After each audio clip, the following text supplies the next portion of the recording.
All right, y'all. Welcome back to the All Sports Pass Podcast West. I'm your host, Youth, and tonight, I know I'm a bit late again. It's 20 minutes until the midway Oliver Springs game starts, but we got Week 8, also known as Fall Break.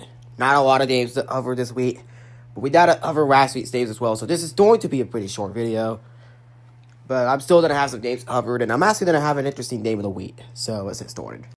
So usually we start off with Oliver Springs, but for this episode, we are going to start off with Maryville, because obviously a lot of my teams are off this week, so it makes a lot of sense. Maryville, they easily beat Hopeful. No surprise there. I think Maryville was a better team, and they look forward to their bye week as well. West, I'm pretty surprised about last week, blowing out Clinton. Didn't see that happening. I thought it was going to be like a 14, 17-point game, but wow, West is proving they could actually make a move in the playoffs. I don't see it happening, though, because you do have to face Powell as a fair county later on, so. But we'll see what West delivers when they play Powell. Up next, let's talk about South Doyle and Alcoa. Obviously, Alcoa won, no surprise there. But I'm surprised Alcoa only won by 31. They could have easily won by 35 or more. But still a pretty good win by Alcoa. And it's an absolutely decent South Doyle team. South Doyle's not other games. If they hoped that they didn't play Anderson County later on, that'd be helpful. But unfortunately, South Doyle does play Anderson County in the second last game of the season. So, but I mean, anything can happen. Dips just beat AC for the first time in 33 years. And that is covered on the North Channel a whole lot this whole past week. So, if you want to know how Dibs beat AC, tune into the North Channel. But as of right now, South Doyle and Alcoa, South Doyle just couldn't get it done. But up next, we got the game of the week, William Blount Heritage, and it proved to be. William Blount wins 34-27 over Heritage at Heritage.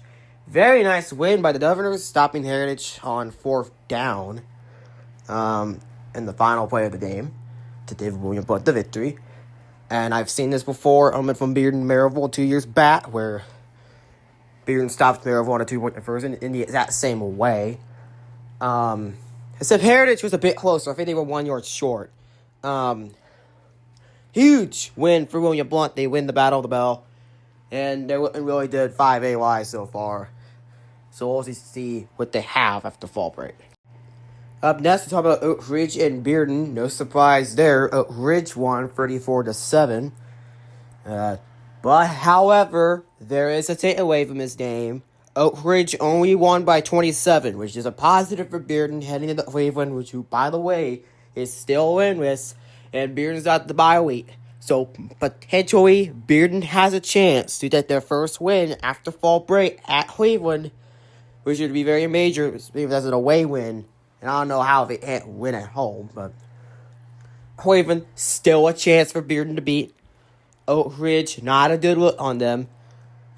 Especially coming in the Hardin Valley and Maryville. Yeah, Ed Farragut too. I mean, right.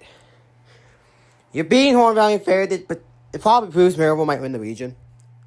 So we gotta have better performances like that of Oak Ridge. And winning by 27 over Bearden is not really over to me, especially at home too. If Bearden actually showed up, they had in the fourth quarter, they had a freshman score touchdown, believe it or not. Number 39, Hannon Sipe, was the guy that scored the touchdown for Bearden. Up next is Hardin Valley and Farragut. Not the game Hardin Valley was looking for, did not beat Farragut. It kind of closes the door for Hardin Valley to win a region game. Until Cleveland, of course. I mean, Cleveland has still yet to win this season, and I think Hardin Valley can absolutely get it done over Cleveland. Probably more of a chance Hardin Valley beats Cleveland than Bearden does, but we'll see what happens by then. As for Farragut, it looks like they may have a playoff spot if they get something done over Bradley. I mean, absolutely possible. Bradley won, but if Bradley loses out on their region games, especially coming in against, other teams, and I mean, it's absolutely possible for there to be a shake-up. Maryville and Bearden, I mean, I don't see them losing to Bearden, but I see them losing to Maryville. If Bradley loses to Bearden in some huge form, that will help Farragut in the playoffs. But we'll see what happens by then. See what Fair didn't do. Up next is Oliver Springs, and I'm kind of shocked about this one. A loss to Oneida at home, 21-14. Obviously, it could have done better, especially for being a home game. I know it was a 2A stool, but I saw Oliver Springs being the better team there. I'm surprised they lost that one. But now, for the first time ever, Oliver Springs is on the All Sports Pass spot as West Dame of the Week as they take on Midway. I see this one being an absolutely great matchup. Both teams have great resumes, record-wise and offensively and defensively. They're even. Wish they could have attended tonight, but fortunately, no can do. However, one thing is for here, though, and I think that this prediction is going to be valid here. I think Oliver Springs will get it done, especially with it being the home field advantage. I know it did not work last week. It is Oneida, but Oneida was a 2A stool. Midway has yet to prove themselves on, being an actual team like Oliver Springs. So that's why I think Oliver Springs will win this game. And finally, last but not least, it's Harns. And they got a huge game coming up. It is Morristown East. At home, it's their senior night. It's the seniors' final game at home. And I'll be there too. As a fun fact, Knoxville Havoc staying with us Halls. You may notice this on the North Channel. Halls was supposed to play Knoxville Havoc on fall break tonight. However, their game got canceled due to injuries for Halls. So that game will not be happening tonight. But we still got plenty of games on the North Channel to cover with Austin East Denver Pittman. And for the West Channel, like Midway and Oliver Springs, alongside Harns too. And Sevier County of the North Channel. So, yeah, that's what happened to Halls Havoc. I would normally be there right now as I'm recording this, but unfortunately not.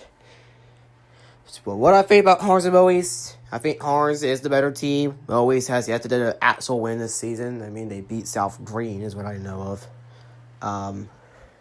Not that good of a team for Morristown East. Harns has beaten teams. I know the only teams they beat is Amble County win, but hey, better than no wins. So I see Harns winning this game just barely. But it'll be a pretty good matchup too. So yeah, that's what I thought. And I said this was going to be a short video, but actually it was over 7 minutes, and I think that's like average sized for a podcast video of high school football. So yeah, we'll have a probable shorter video once tomorrow's video comes out, which is Tennessee and Arkansas game preview. So yeah, this is the All Sports Pass Podcast West. Make sure to like and subscribe to the channel. Don't forget the North Channel exists too. You can go ahead and subscribe to that. It will really help us out. Your host, you, signing out.